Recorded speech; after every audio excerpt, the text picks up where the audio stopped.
7ই জুলাই গন্ডাছড়া মহকুমার একটা আনন্দ মেলা উৎসব অনুষ্ঠান চলছিল। সেইখানে বিভিন্ন শ্রেণীর লোক, জাতি উপজাতি সবাই উপস্থিত ছিল। তো সেইখানে জুয়ার যেটা হয়ে যায় আজকাল মেলাকে কেন্দ্র করে, জুয়ার মানে একটা ঠেক বসেছিল, মদের আসর বসেছিল ইত্যাদি। তো সেইখানে অনেক লোকজন হয়েছিল, যুবকরা যুক্ত হয়েছিল। তো সেইখানে একদল যুবক সেখানে যেটা ঘটনা ঘটে, এই সমস্ত ক্ষেত্রে তর্কাতর্কি হয়, যে কোনো ইয়েকে কেন্দ্র করে তর্কাতর্কিকে কেন্দ্র করে ধাক্কাধাক্কি হয়। তো এতে দেখা যায় কি, ঘটনাতে আমরা যেটা জানতে পেরেছি, একজন উপজাতি যুবক যার নাম পরমানন্দ রিয়াং, সে ধাক্কাধাক্কির চুটে একটা তার বৈদ্যুতিক তার ছিল, সেই তারটা মানে কানেকশান আছে কিন্তু নিচে অসংলগ্ন অবস্থায় ছিল, হালকা ছিল, ওইখান থেকে সে তারে লেগে যায়। তো যারা উপস্থিত ছিল সেখান থেকে তার থেকে ছাড়িয়ে এনে যখন তখন তাকে হসপিটালে পাঠানো হয়, গন্ডাছড়া থেকে আগরতলা ট্রান্সফার করা হয় জীবিত শুনলাম। পরে সেখানে সে মারা যায়। এই খবর গন্ডাছড়াতে পৌঁছার সাথে সাথে আমরা দেখলাম কি, সেখানকার রিয়াং সম্প্রদায়ের উপজাতি বাদ দিয়ে অন্য যারা ছিল তারা মুহূর্তে উত্তেজিত হয়ে পড়ে, হিংসাত্মক হয়ে ওঠে এবং তাৎক্ষণিকভাবে যারা সামনে ছিল বাঙালি ব্যবসায়ী থেকে শুরু করে পথ চলতি মানুষ, সবার পর ওরা আক্রমণ শুরু করে, লাঠি সুটা নিয়ে আক্রমণ শুরু করে। পুলিশ এবং এখানে যারা টিএসআর যারা ছিল কর্তৃব্রত, তারা নির্বিকার, কেউ কিছু করছে না। এই করে মুহূর্তের মধ্যে দাবানলের মতো ছড়িয়ে গেল ঘটনাটা।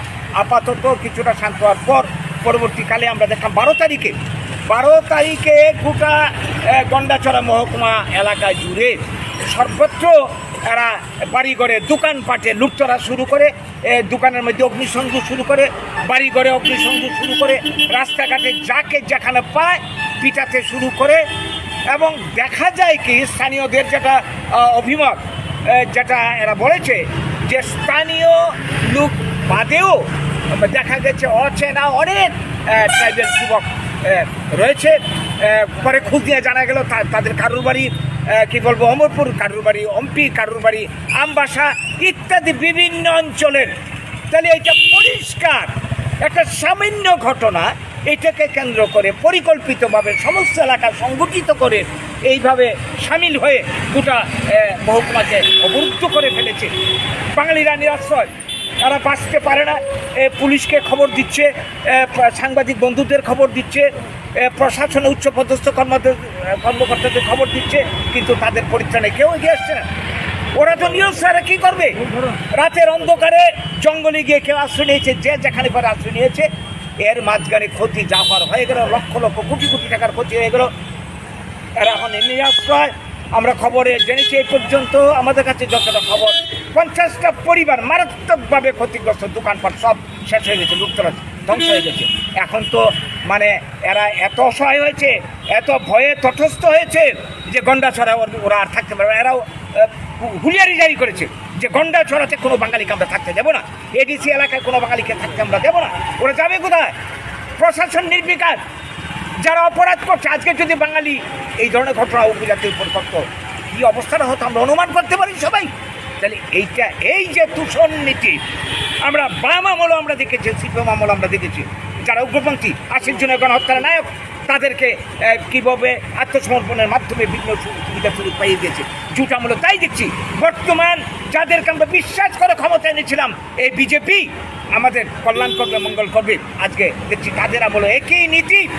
এই যে রিয়াং, যারা মিজোরাম থেকে আসলো, ভিন রাজ্যের মানুষ, তাদেরকে 600 কোটি টাকার প্যাকেজ দিয়ে ত্রিপুরাতে পুনর্বাসন দিল। আর 80 জনের গণহত্যার পর থেকে আজ পর্যন্ত লক্ষ লক্ষ বাঙালি এডিসি এলাকা ছাড়া হয়ে, উগ্রপন্থীর আঘাতে স্বজনহারা হয়ে আজকে তারা মানে ভিক্ষাসার হয়ে সারা ত্রিপুরাতে ঘুরে বেড়াচ্ছে। আবার তাদের উপর আক্রমণ। এইভাবে দূষণ নীতি এখন আরো বেশি করে চলছে। এগুলি আর কতকাল চলবে?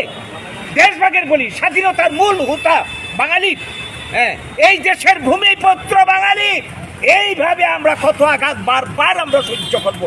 শুধু ত্রিপুরা নয়, আজকে আসামের বুকে একই অবস্থা চলছে, গোটা উত্তর পূর্বাঞ্চলে একই অবস্থা চলছে। একের পর এক উগ্রপন্থী আক্রমণ, এরপর আইনের মাধ্যমে আমাদের অধিকার দিনের পর দিন শেষ হয়ে যাচ্ছে।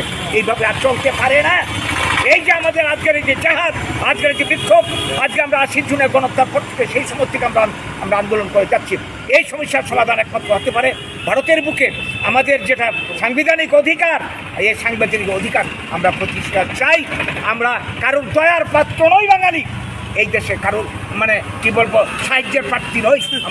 আমরা নিজ অধিকার বলে জন্মসূত্রে আমাদের এই দেশ, এই রাজ্য, এই অধিকার বলে চাইছি আমরা বাঁচতে। আমরা সবাইকে নিয়েই বাঁচতে চাই, সমান অধিকার নিয়ে বাঁচতে চাই।